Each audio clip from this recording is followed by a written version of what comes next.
Ayan, hello po! Ayan, para dun sa mga nagtatanong kung magkano naman ang interest or kung magkano yung babayaran natin kay Tala kapag nakahiram na tayo ng pera. Huwag kayo mag-alala mga kasari dahil hindi kayo tatagain ni Tala. So, syempre, ayan, pag oras na ng bayaran, kailangan nating maibalik yung principal or yung halagang nahiram natin.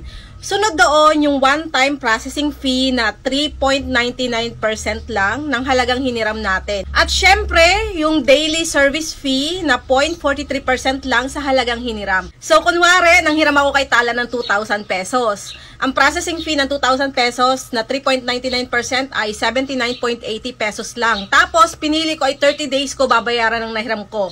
Kung 2,000 ang nahiram ko, ang daily service fee na 0.43% doon ay 8.60 pesos lang bawat araw. O, diba napakaliit mga kasari? Yun lang ang interest sa 2,000 pesos. Tapos, i-times mo lang yun sa 30 days or kung ilang araw mo gustong hiramin yun. So, ang total na interest nung sa akin ay 258 pesos lang sa loob ng 30 days. Kung ikaw naman pinili mo ay 15 days mo lang babayaran yung nautang mo, mas maliit ang magiging interest na babayaran mo. So, dito wala talagang fixed na amount na babayaran. Depende kung magkano ang nahiram mo at kung ilang araw mo ito babayaran. So, mas maganda na dito manghiram kay Tala mga kasari.